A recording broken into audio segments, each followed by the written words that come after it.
आज हम लोग सीखेंगे पूर्णवर्ग विधि। कौन विधि? पूर्णवर्ग विधि। देखो इसको हल करना है पूर्णवर्ग विधि। पूर्णवर्ग विधि क्या होते हैं? इसमें करा पहले मूल अस्तित्व है तब बनाइए पूर्णवर्ग विधि। तो देखो पहले जांच करते हैं हम लोग मूल अस्तित्व है या नहीं है। अब इसमें हम लोग क्या करेंगे, ए दिया है 2, बी दिया है 1 और सी दिया है 4। तो सूत्र होते हैं डी बराबर B square minus 4ac। B का मान कितना दिया है? बी का मान 1 दिया, 1 का स्क्वायर माइनस 4, ए का मान 2 गुना सी का मान 4, 1 गुना 1 1 माइनस 4 दूनी 8, 8 चौके 32, 32 1 33 आ गया। 33 आ गया। प्लस में है या माइनस में? प्लस में है। इसका मतलब क्या है? मूल अस्तित्व है। मूल अस्तित्व का मतलब होते हैं कि डी प्लस में आना चाहिए। अगर माइनस में आ गया तो मूल अस्तित्व नहीं होंगे। मूल अस्तित्व नहीं। -4 ये -4 ये माइनस माइनस प्लस 32 से 33। अब हुआ अब देखो यहाँ पे हम लोग पूर्णवर्ग विधि से हल करेंगे। पूर्णवर्ग विधि इससे हल करेंगे। फिर से क्वेश्चन उतारते हैं। 2x square plus x minus 4 है ना, इसको हल करते हैं हम लोग।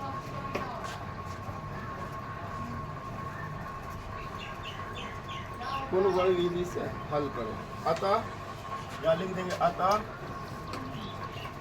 मूल क्या है? अस्तित्व है। मूल क्या है? अस्तित्व है। उसके बाद हम लोग पूर्णवर्ग विधि से हल करेंगे। पूर्णवर्ग विधि को बहुत आसान तरीका से इसको हल करेंगे। हल करने का एक ही नियम है। हम लोग क्या करते हैं, जो संख्या पहले रहता उस संख्या से हम लोग भागा देते हैं। भागा देने के बाद जो बीच वाला आता है उसको आधा से गुना करते हैं और उसका स्क्वायर कर देते हैं। देखो बहुत सरल तरीका से हम लोग हल करेंगे, आसान तरीका। अगर ये वाला पूर्णवर्ग विधि एक हिसाब सीख लो, कम से कम इस बार का गारंटी है कि 5 नंबर में एक सवाल पूछेंगे। पिछले बार उम्मीद था पूछने का, लेकिन नहीं पूछे, छूट गया। लेकिन इस बार नहीं छूटेंगे। इस बार बोलेंगे एक क्वेश्चन 100% पूर्णवर्ग विधि से बनाइए। तो देखो पूर्णवर्ग विधि बनाने के लिए शुरू में जो संख्या है उससे भाग देते हैं। क्या करते हैं? उससे भाग देते हैं। भाग दे 2 है 2x square plus x minus 4 भागा दे दो 2 से 2 से 2 कट गया। क्या बच गया? x स्क्वायर प्लस x बटे 2। इसको ऊपर लिख ले दो उस बगल, तो क्या हो जाएंगे? प्लस 4 बटे 2। क्या यहाँ तक क्लियर है? यहाँ तक क्लियर है? क्या किए? कुछ नहीं किए, बस समीकरण है, समीकरण को 2 से भागा दिए। क्या किए? 2 से भागा दिए। सब में देने के बाद इसको कटा के यही लिखे, इसको फिर यही लिखे, ये माइनस में इसको उठा के इस बगल लाया, प्लस हो गया। अब देखो यहाँ बीच में क्या है मेरा? बीच में x बटे 2। तो x का मान 1 होते हैं, x का मान 1 होते हैं, तो 1 बटे 2 हो गया। ठीक है, देख लो बीच वाला को उठाएंगे, उसको आधा से गुना कर देंगे। आधा मतलब होता है 1 बटे 2। आधा मतलब 1 बटे 2। आधा से गुना करेंगे, कर दो गुना 1 बटे 4। उसके बाद उसमें स्क्वायर लगा दो, बस यही पूर्णवर्ग विधि, यही है पूर्णवर्ग विधि। देखो अब दोनों तरफ उसको जोड़ दो, तो x स्क्वायर प्लस x बटे 2 प्लस 1 बटे 4 का स्क्वायर बराबर 4 बटे 2 प्लस 1 बटे, उसको गुना करके लिखो 4 चौके 16। क्या किसी को दिक्कत है? यहाँ तक क्लियर है? यहाँ तक क्लियर है? एक बार फिर क्लियर करते हैं, एक बार फिर से क्लियर करते हैं। यहाँ पे जो मेरा समीकरण था बीच वाला क्या था? x बटे 2, x का मान 1, नीचे 2 है, तो 1 बटे 2 हो गया। उसमें अपने से आधा से गुना करेंगे और उसका स्क्वायर कर देंगे। आधा से गुना करके जो बचेंगे उसका स्क्वायर कर देंगे। तो देखो आधा से गुना किए और स्क्वायर कर दे। जो मेरा मूल आया उसको दोनों तरफ जोड़ दिया, दोनों तरफ जोड़ दी, इधर भी जोड़ दिया और इधर भी जोड़ दिया। यहाँ पे देखो, यहाँ पे ए स्क्वायर प्लस, है ना, A square plus 2ab plus B square है, A square plus 2ab plus B square है। इसका मतलब है x प्लस 1/4 का होल स्क्वायर है। इधर ये दोनों का एलसीएम ले लो, दोनों का एलसीएम आ जाएंगे 16, 2 से भागा दो 16 में 8, 8 चौके 32 प्लस 16 16 कट गया, 1 आया 1। अब देखो x प्लस 1/4 का स्क्वायर कर दो, इधर 32 1 33, 33/16। अब कुछ नहीं करना है, अब कुछ नहीं, स्क्वायर को हटाएंगे, इस पर रूट चढ़ेगा, स्क्वायर हटाएंगे रूट चढ़ेगा। तो देखो, तो x प्लस 1/4 बराबर रूट अंदर 33/16, 33/16। अब देखो x प्लस 1/4 प्लस माइनस आ जाएगा, जैसे रूट चढ़ेगा वैसे प्लस माइनस आ जाएगा।